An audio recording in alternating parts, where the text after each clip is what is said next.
पतंजलि ऋषि योग के प्रणेता है, मुख्य है और अनुभवी है, क्रमबद्धता को जानते हैं, योग के वैज्ञानिक हैं। वो योग पूरा अपने आप में विज्ञान है, सुंदर और व्यवस्थित विज्ञान है, और ऐसा विज्ञान है जिसमें अन्य जो पदार्थ हैं उनको तोड़ मरोड़ नहीं करना पड़ता, कहीं एक अलग से प्रयोगशाला नहीं बनानी पड़ती, कहीं किसी वस्तु का अलग से मिलान करके उसका अन्वेषण नहीं किया जाता, बल्कि जो आपकी देह है इसी को प्रयोगशाला मान करके, इसी में सब कुछ वस्तुओं का सम्मेलन समझ करके, इसी में उसका मिलान समझ करके इस योग की पद्धति को धारा प्रभावित किया गया।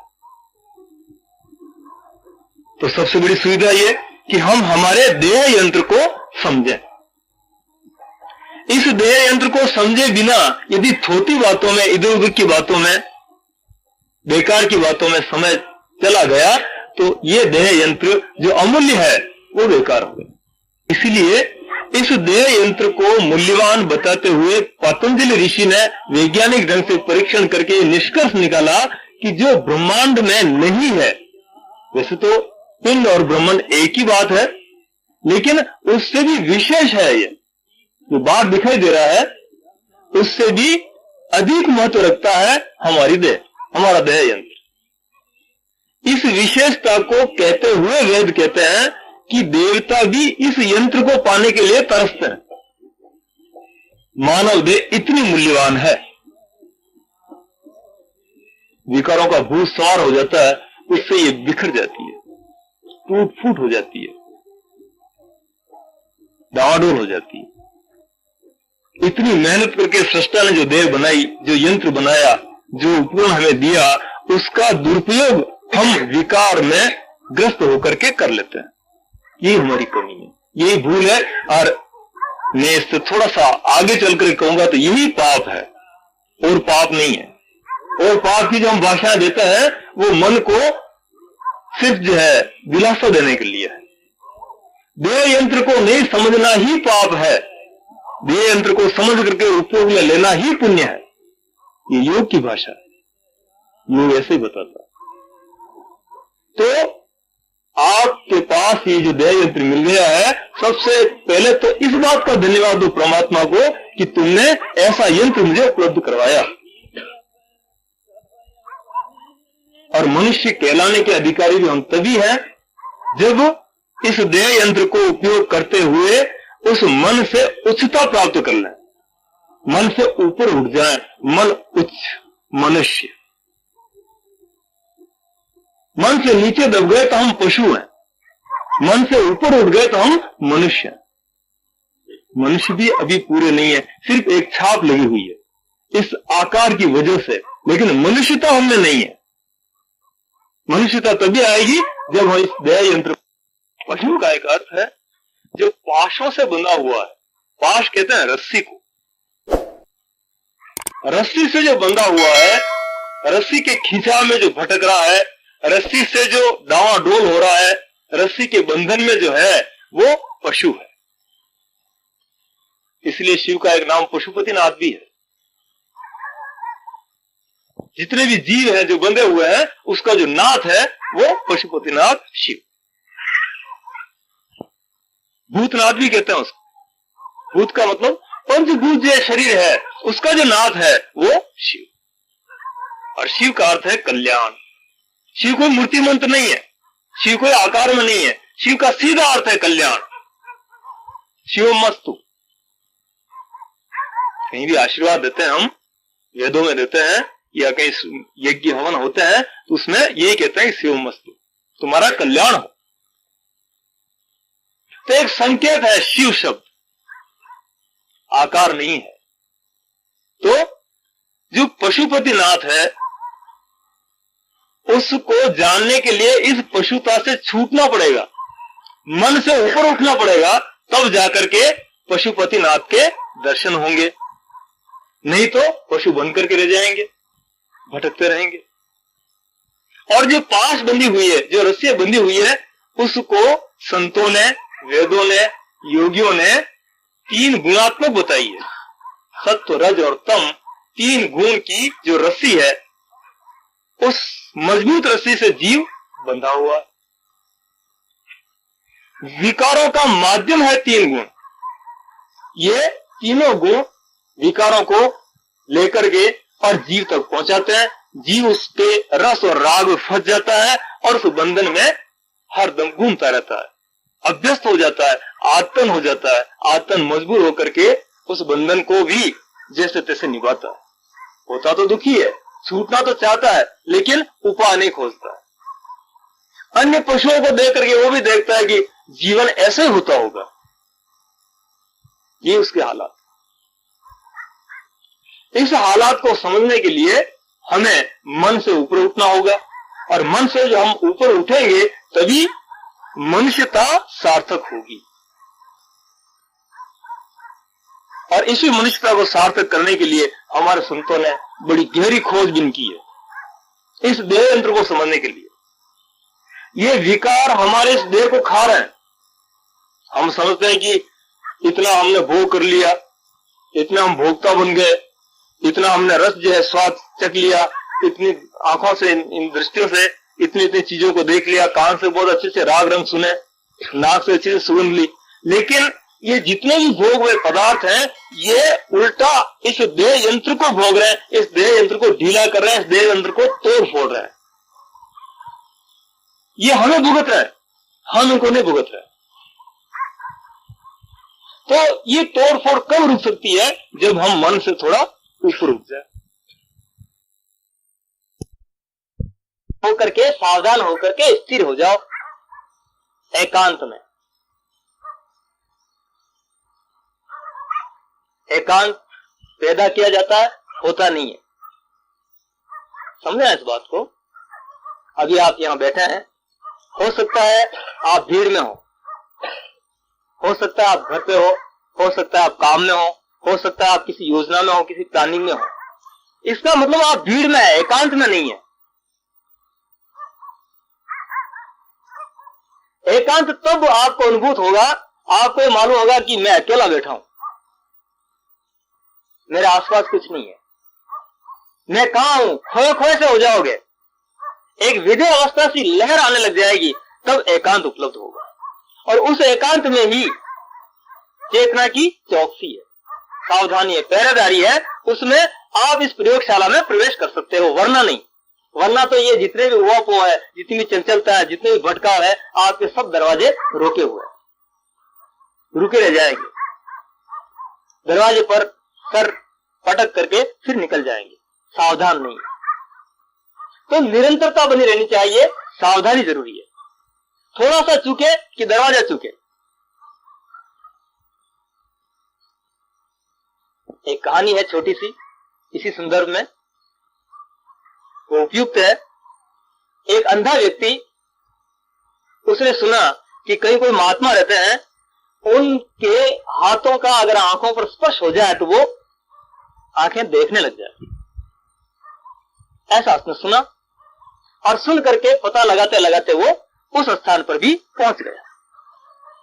तो महात्मा की जो कुटिया थी, उसके चारों तरफ दीवार बनी हुई थी, एक ही दरवाजा था, और वो अंदर था ही। उसने किसी रास्ते चलने वाले व्यक्ति से पूछा कि फला महात्मा से मुझे मिलना है, मेरी आंखें ठीक करवानी है, मैं कैसे क्या करूं? तो उसने उपाय बताया कि ये जो दरवाजा इसका एक ही है, चारों तरफ दीवार है, तू इस दीवार पर हाथ रख दे और चलता जा, हाथ कहीं हटाना मत। जहां तेरा हाथ न लगे, स्पर्श न हो, वहां समझना द्वार है, कि खाली जगह में तो हाथ खुल जाएगा, भरी जगह में लगाव रहेगा उसका। ये विधि उसने अपनाई, चलता रहा वो।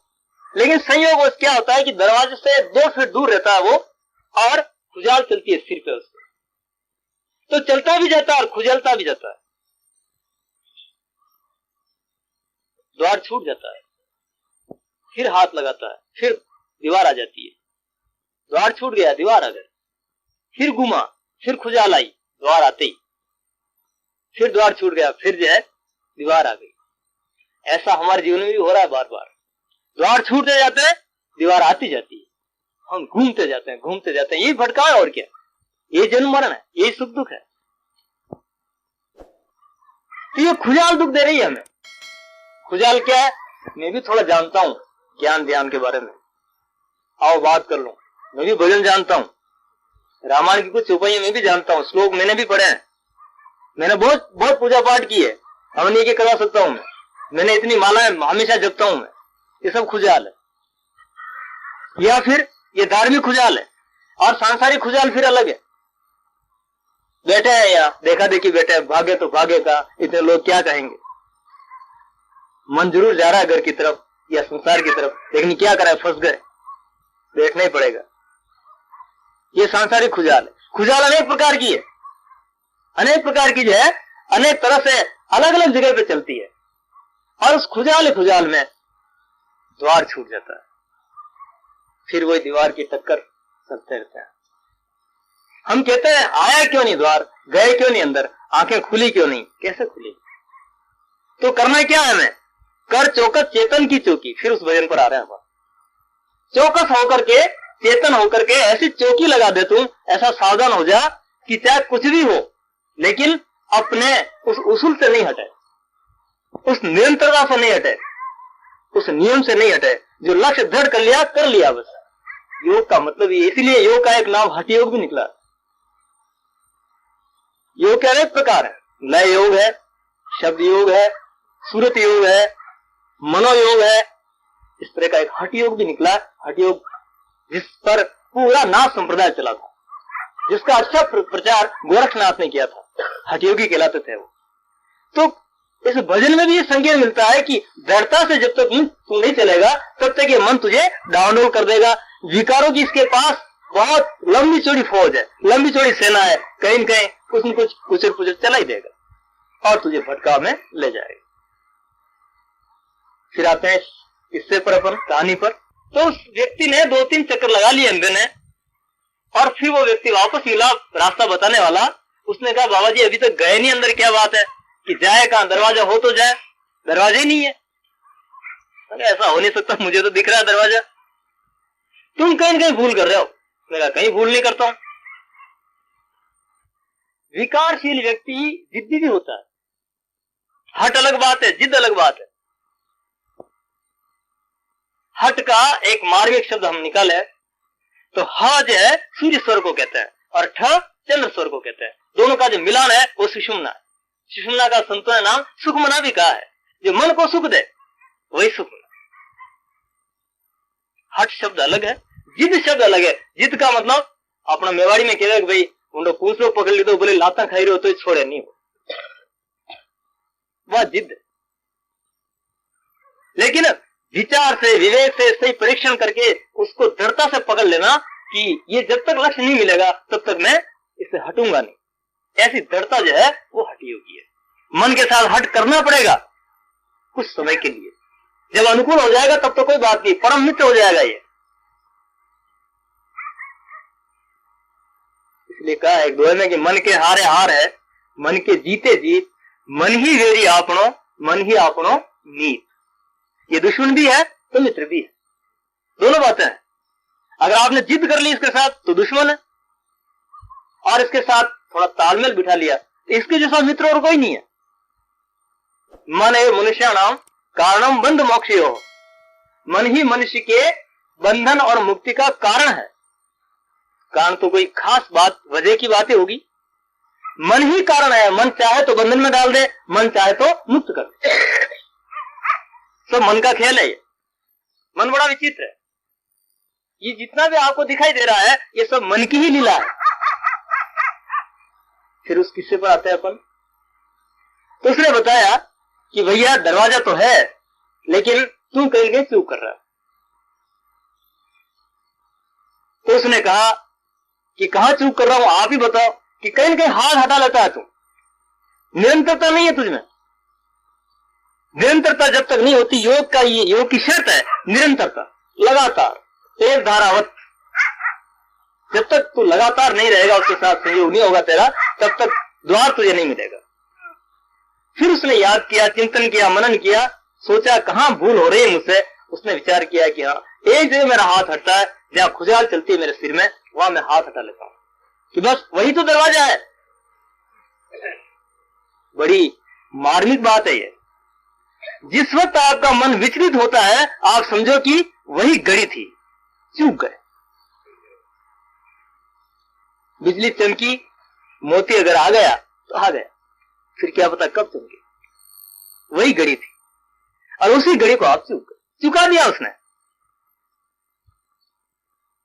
उसने दृढ़ता की, संकल्प लिया कि चाहे कुछ भी हो, ये शरीर कट टूट जाए, लेकिन मैं हाथ नहीं हटाऊंगा। हो गया हटी होगी।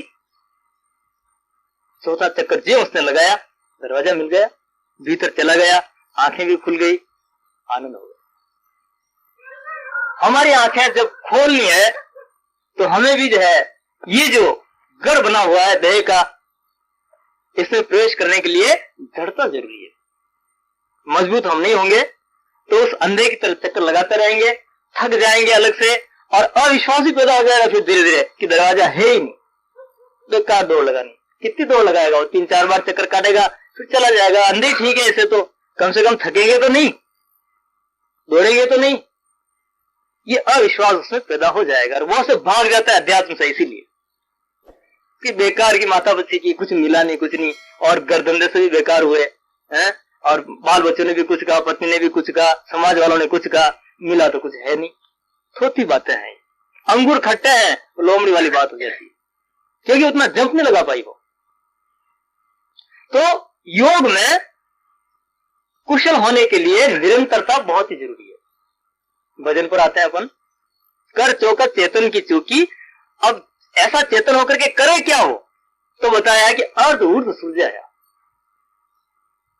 क्या करे वो? प्रथम में बहुत से द्वार हैं, बहुत से रास्ते हैं, बहुत से तरीके हैं, विधि हैं योग में गुजरने के लिए, लेकिन बनाना जी एक सरल विधि बता रहे, अर्ध ऊर्ध्व सुलझाया। इसको प्रथम पकड़ लो, और इसको बहुत से संतों ने पकड़ा है, बहुत से ऋषियों ने इस पर प्रयोग किया है, सफल हुए हैं वो, उनको द्वार मिला है, भीतर गए हैं, लाभ हुआ उनको।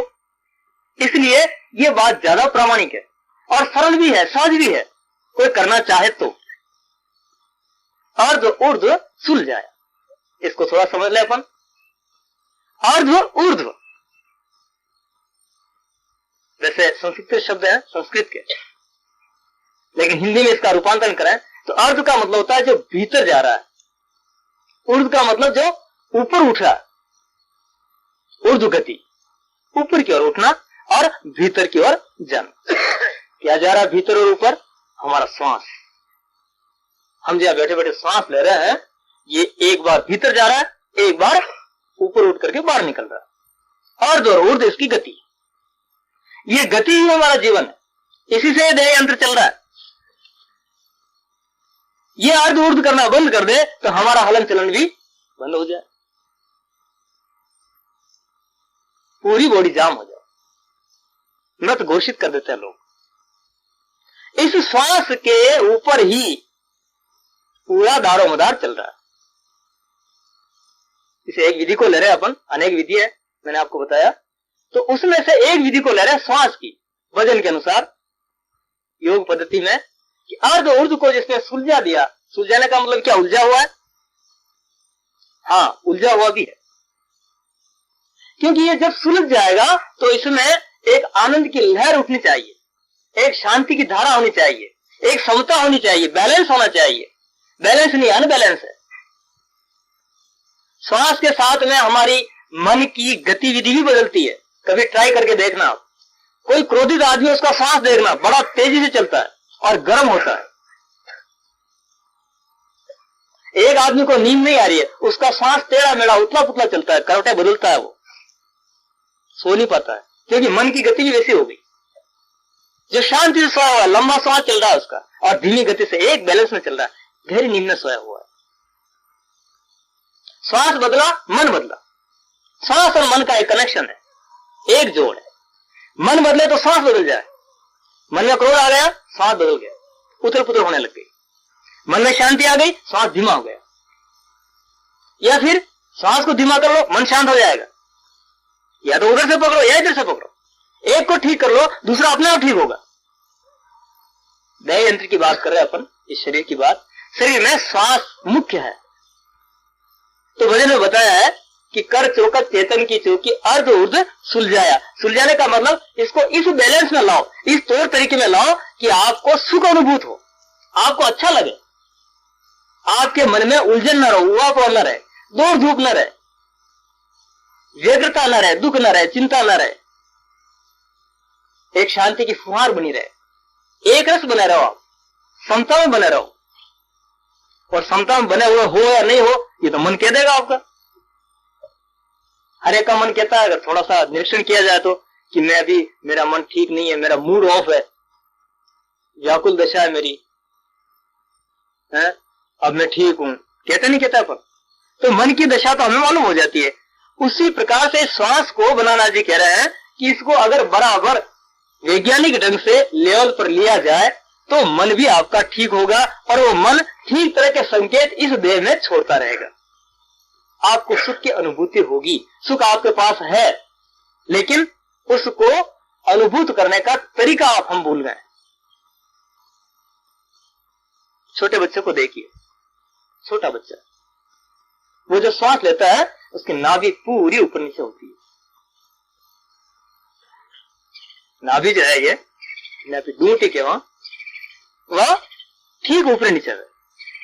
आज आप अपनी नाभि को देखिए क्या हो रहा है, सांस पहुंच नहीं पा रही है, वहां गले तक आगे निकाल दी, सीने तक आगे निकाल दी। सांस में को लेने में हम कंजूसी कर रहे हैं, जबकि श्वास ही जीवन दाता है, श्वास ही ऊर्जा है, श्वास ही देह तंत्र का मूल राज है, जिसको हम ठीक से ले नहीं पा रहे। तो ये विधि योग में बताई है कि इस श्वास को इस ढंग से लो कि आपके मन पर इसका असर हो। मन जब सही होगा तो विकारों से थोड़ा दूर होगा और सही संकेत छोड़ता हुआ आपको इस योग की प्रयोगशाला में गहराई में ले जाएगा। यहाँ जो खजाना है, जो पूंजी है, उससे आपका तादात्म्य करवाएगा, उससे संपर्क करवाएगा, उससे जुड़ाएगा। और यही कहीं परमात्मा में छिपा हुआ है। इसीलिए प्रथम 2 लाइनों में कहा है कि खबर करो खलका मई ख्याली, आप अलोकत थाया, ऐसा मेरा सतगुरु खेल रचाया। आप अलोकत थाया यानी कि अगर आप देखोगे, निरीक्षण करोगे तो वो जो आप यानी कि परमात्मा है वो भी यहीं कहीं बैठा हुआ है, इसी में है। इसलिए तो वेदों ने घोषणा की है कि सब जगह वही है। अब सब जगह है तो उसको देखने की विधि क्या है, उसको पहचानने की विधि क्या है, उससे ओतप्रोत होने की विधि क्या है, इस विधि को लेने के लिए इन साधनों का हम प्रयोग कर रहे हैं। श्वास भी एक साधन ही है, साध भी नहीं है, साधी तो वो आप है। उसको पकड़ने के लिए इस साधन के जरिए हम गुजरना चाह रहे हैं। सांस लेने की कीमिया अगर आ गई आप में तो आपका जीवन संतुलित हो जाएगा, बैलेंस्ड हो जाएगा, फिर कोई उहापोह वाली बात नहीं। और ये योग क्रिया में सिखाई जाती है। क्रिया की भी एक बात है, क्रिया और कर्म में फर्क है। जैसे भक्ति के साथ में भाव शब्द लगता है, भक्ति भाव, और योग के साथ में क्रिया शब्द लगता है, योग क्रिया। कर्म में और क्रिया में फर्क क्या है? कर्म फल को चाहता है, फल लगा हुआ उसके साथ में कि फला कर्म करूंगा, फला फल के लिए, फल का लक्ष्य लेकर के व्यक्ति कर्म करता है। लेकिन क्रिया में फल की इच्छा नहीं होती है। क्रिया तो क्रिया ही है, एक एक्शन है, एक तरह की धारा है, एक तरह का प्रवाह है, हवा बह रही है, कोई फल की इच्छा नहीं है, इसको क्रिया है। इसमें अग्नि गर्म है, क्रिया है, उसमें कोई फल नहीं चाहती हो। मुझे गर्म रहूंगी मैं तो कोई मुझे शाबाशी देगा या मेरी बढ़ाई करेगा, मेरी स्तुति करेगा, ऐसे कोई फल की इच्छा अग्नि में नहीं है। क्रिया की वजह से वो गर्म, ऐसी क्रिया उसमें। तो फल को छोड़ करके क्रिया में गुजरना, योग क्रिया में, उससे फल नहीं आ रहा है, सिर्फ गति हो रही है, खोज हो रही है, गहरे में जा रहा है वो। इस योग क्रिया में गुजरने के लिए श्वास को मुख्य बताया, अर्ध ऊर्ध सुलझाया। खबर करो खलकामई ख्याली, आप अलोकत आया, ऐसा मेरा सतगुरु खेल रचाया। कर चौकत चेतन की चौकी, अर्ध ऊर्ध सुलझाया। अगर ये सुलझ जाता है तो क्या होता है? लग रहा है तार त्रिवेणी के छाजे, अजब जरोखे आया, धीरे धीरे आगे गति करता है। तो उससे पहले एक बात और बताई कि उल्टिया पवन कवलमय पलटिया, बंक नारस लाया। श्वास की गति अगर सम हो गई आपकी तो आपकी नाभि पर बराबर उसका प्रभाव होगा और नाभि जितनी भी नाड़ियां हैं उसका कुंड है। हम जब गर्भ अवस्था में थे तब इस नाभि से ही हमारा पालन पोषण होता, नाभि से ही शरीर का विकास होता, नाभि से ही हमें भोजन मिलता, नाभि से, मां की नाभि से हम जुड़े हुए थे, हमारी नाभि उसकी नाभि से जुड़ी हुई थी। नाभि मुख्य थी उस समय, नाभि केंद्र था हमारा। तो उस केंद्र में ही इन नाड़ियों का समूह का कुंड है, ताकि वहां एनर्जी मिले और ये नाड़ियां चारों तरफ उस एनर्जी को बिखेर दे। यदि उसको इस श्वास की एनर्जी बराबर मिलेगी नाभि पर, तो शक्ति का प्रभाव बराबर नाड़ी में होगा, बराबर चेतना फैलेगी, और बराबर अगर चेतना फैलेगी तो उस क्षमता के अनुसार हम आगे गति कर पाएंगे। इस योग क्रिया में इस श्वास को इसलिए महत्वपूर्ण समझाया कि इस एनर्जी को नाभि पर पहुंचाओ, नाभि अपनी शक्तियों को चारों तरफ बिखेरे नाड़ियों के जरिए, और उसमें जो भी विकार हो वो जो है सम हो जाए। सांख्य दर्शन में बताया है कि सत्व, रज और तम तीनों गुण जिस समय सम हो जाते हैं उसमें प्रकृति है, उसमें प्रकृति कहते हैं उसको, वरना विषम होते हैं उसमें विकृति कहते हैं। बिखर गई, बिगड़ गई, बिखराव आ गया उसमें, अपनी सहज अवस्था में नहीं है, अपने स्वभाव में नहीं है, प्रभाव में आ गई, अन्य में चली गई, द्वेष आ गया उसमें। तो सम जब हो जाएगा तो सब ठीक हो जाएगा। तो इस समता में जब ये श्वास का बैलेंस बराबर चलेगा तो ईड़ा और पिंगला दो नाड़ी है बताइए, उसमें दायां और बायां स्वर दोनों सम हो गए, तो दोनों की समानता में जो बीच का रास्ता वो खुल जाएगा,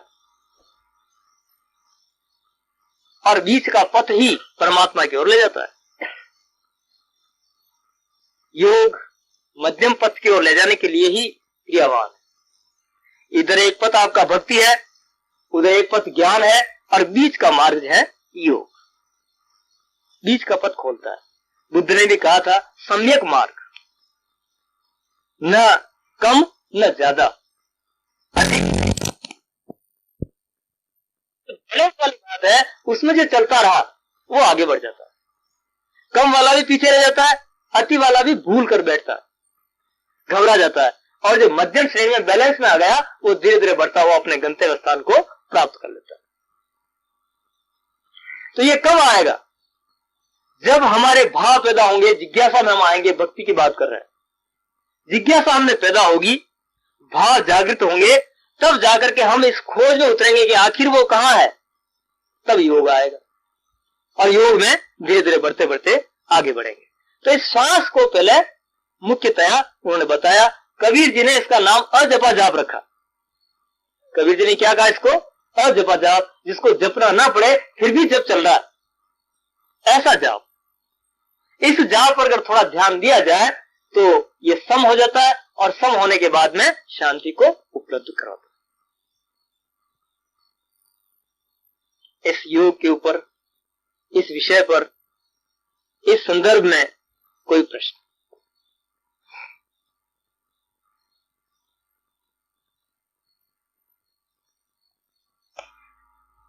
इस साधना में गुजरने के लिए समय भी देना होगा, प्रयास भी करना होगा, निरंतरता भी बनाए रखनी होगी, अनुशासन में रहना होगा, सिद्धांतों को समझना होगा, फिर उसका प्रयोग करना होगा।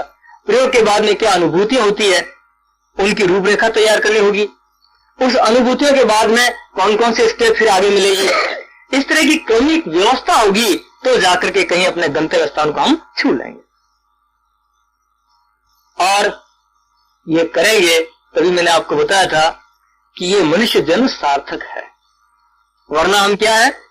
पशु, पास में बंधे हुए, दौड़ धूप में फंसे हुए, अपने आप से बेखबर, भटकाव में फंसे हुए, दलदल में फंसे हुए, इस तरह का जीवन नहीं है। सुकरात ने कहा था, दार्शनिक था वो चीन का, उसने कहा था कि जीना ही नहीं बल्कि अच्छी तरह जीना ही जीवन है। सिर्फ जीना ही नहीं, सिर्फ तो सभी जीते हैं, कीड़े मकोड़े पतंगे सभी जीते हैं, ठीक तरह से जीता है, जीवन की खोज में लगा हुआ जो जीता है उसी का जीवन सार्थक है। तो जीवन के अनेक आयाम है, अनेक विशालता है, इसको खोजने के लिए आपके साथ में यंत्र लगे हुए हैं अभी। इसका उपयोग आप कितना करते हैं ये आपकी अपनी क्षमता पर निर्भर है, आपकी अपनी जिज्ञासा पर निर्भर है, आपके उत्साह पर निर्भर है। ये योग विषय बात हुई, ये भी इसका प्रारूप हुआ बाहर बाहर। अब थोड़ा अपन ज्ञान की ओर बढ़ते हैं। भक्ति से प्रारंभ किया, योग की तरफ आए, योग सब ज्ञान की तरफ, ये है ये तीनों।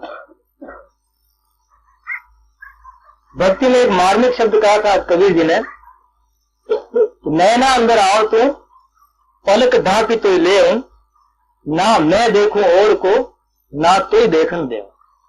एक रास्ता है, एक रस हो गए, एकत्व हो गए। क्या कहता है वो? नैना अंदर आओ तो हे परम परमात्मा मेरी आंखों में एक बार आ जाओ, फिर मैं क्या करूंगा? पलक ढापी तो ही ले आऊं, पलक बंद करके तुझे भीतर ले लूंगा। फिर होगा क्या? ना मैं देखूं और को ना तो ही देखन दे, न मैं दूसरों को देखूंगा न तुझे देखने दूंगा।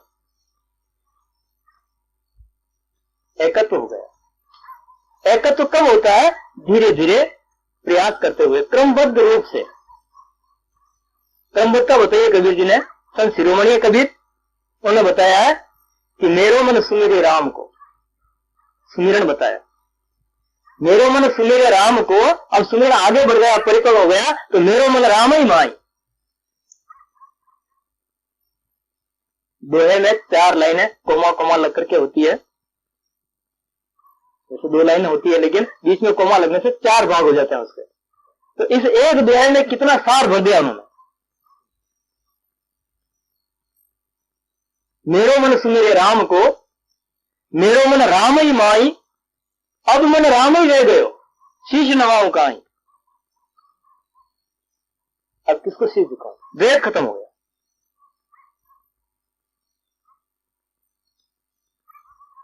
ये सब भक्ति के भाव की अभिव्यक्ति है। हृदय बोल रहा है। मस्तिष्क जब बोलता है तो बनावट हो सकती है उसमें, तुकबंदी जुड़ सकती है, कवित्व आ सकता है उसमें, लेकिन हृदय जब बोलता है तो सीधी भाव की धारा निकलती है। जैसा है जो का त्यों, जो के त्यों धर दी नीचे दरिया, यो का यो, कोई मिलावट नहीं। कोई मान अपमान और सम्मान वाली बात भी उसमें नहीं होती है, क्योंकि शब्दों का जोड़ तोड़ करके करेंगे भी क्या। तो जो का त्यों जो पेशकश होती है वो हृदय की अभिव्यक्ति है, और भक्ति हमेशा हृदय प्रधान है। फिर योग पर आता है। योग पर बताया है बहुत सी साखियां हैं, दोहे हैं, वाणियां हैं। उसमें बताया है कि हद में चले सो मानवी, बेहद चले सो साध। हद में चले सो मानवी, हद का मतलब सीमा में चलता है, पशुता में बंधा बंधा। हद में चले सो मानवी, बेहद चले सो साध। जो इन हद को तोड़ देता है, आगे निकल जाता है, वो साधु है। हर भजनों में कहा है कि साधो भाई। साधो भाई का मतलब यह नहीं कि इस सन्यासी को कहा हो, हम सभी को कहा है, हे भाई तुम साधो, साध लो, इसको पकड़ लो, इसकी कसावट कर लो। एक सिंबल है, एक संकेत है, एक इशारा है कि हे भाई तुम साधो, इसको साध दो। तो हद में चले तो मानवी, बेहद चले तो साध। साध करके वो उस हद को पार कर लेता है। और हद बेहद दोनों तजे, ताका मता अगाध, ये ज्ञान में चला गया। हद में चल रहा है किसी इष्ट में, भक्ति में, साकार में, पूजा में, अर्चना में, प्रार्थना में, तब तक भक्त है। बेहद में चला गया, योगी हो गया। और हद और बेहद दोनों को लांग करके फिर आगे चला गया, उसका मता अगाध, अनंत में चला गया। ये ज्ञान की सीमा में आ गया। एक ही दोहे में तीनों ही परिपाटी बता दी। फिर शुद्ध ज्ञान की बात इन्होंने कही है। चतर सिंह बाजी हमारे मेवाड़ में हुए, उन्होंने बड़ी मार्मिक और बड़ी व्यंग्यात्मक, बड़ी अनोखी बात कही है। अलग पचीसी में अलग कैसो आलसी। कोई कहता है कि वो परमात्मा अलग है, नजर नहीं आता है, तो वो आलसी है। और फिर लख के नादान, कोई कहता है मैंने देख लिया, वो नादान है, वो भी समझा हुआ नहीं है, बेसमझ है वो। और जो अनंत है उसको देखा कैसे? हद वाला बेहद को कैसे देखेगा, जो खंड है वो अखंड को कैसे देखेगा, सीमा में है वो असीम को कैसे देखेगा, ना तोली नहीं है। तो ये भी तुम्हारा भ्रमित भाव है। और अलग अगर तुम कह रहे हो, ये भी बात जमती नहीं है। अलग कहे तो आलसी, लक केवे नादान। अब एक मार्मिक बात बताइए, अलग लखीरे आश्रय उदिया अलग पिछा। अलग किसके आश्रय है? लखी जो देखने वाला है उसके सहारे है। देखने वाले की क्षमता पर निर्भर है वो। जैसी उसकी दृष्टि है वैसी उसकी जो क्षमता आपकी बढ़ेगी, तो अलग का नजारा सामने आता जाएगा, स्पष्ट होता जाएगा। और इसी जोड़ तोड़ की एक बात उन्होंने अनुभव प्रकाश परमार्थ विचार नाम की एक पुस्तक में लिखा है कि ईश्वर ने जो ली है वो तो वेंडो है। ईश्वर ने जो ली है वो तो वेंडो है, तो जो है वो भी हम लोग कोई नहीं। ये इसी दोहे का एक भावार्थ है। तो ऐसा जो विशाल परमात्मा है उसके लिए क्या कहा जाए? हमने अभी जो बात कही कि भक्ति से मिल जाएगा, योग से मिल जाएगा, नहीं बनती है बात, क्योंकि अब ज्ञान में आ गए अपन। ज्ञान ये बताता है कि हमारी मति काम नहीं करती है, हमारी बुद्धि काम नहीं करती, क्योंकि बुद्धि उससे है, बुद्धि से वो नहीं है। बड़ी मार्मिक बात है ये। बुद्धि किससे है? उससे, बुद्धि से वो नहीं है। इसका मतलब क्या हुआ कि बुद्धि उधर से आ रही है, बुद्धि उसको पकड़ नहीं सकती, क्योंकि बुद्धि उससे प्रकाशित है, बुद्धि उसको प्रकाशित नहीं कर सकती, क्योंकि विशाल है वो। और बुद्धि में अनेक प्रकार का जो भंडारण उसमें भर रखा है, क्या पता कितनी विचित्रता, कितनी विशालता उसमें भरी हुई है। अनोखा है, विचित्र है, अखंड है, अनुपम है, कोई उपमा नहीं दिया। ऐसा जो वो है उसको हम कैसे पकड़ लें? जैसे समुद्र है, समुद्र के पास में बहुत से व्यक्ति गए, किसी के पास कटोरा था, किसी के पास में बड़ा ड्रम था, किसी ने जो नहर बनवा ली, लेकिन पूरा समुद्र किसी के पास में नहीं है। समुद्र समुद्र की जगह ही है, वैसा वैसा लहरा रहा है वो। अब कटोरा वाला अगर कहे मैं समुद्र लेकर के जा रहा हूँ, गलत कर रहा है वो भी। बाल्टी वाला कहता है नहीं तू झूठा है, मैं लेके जा रहा हूँ, देख इतना ज्यादा मेरे पास, वो भी झूठा है।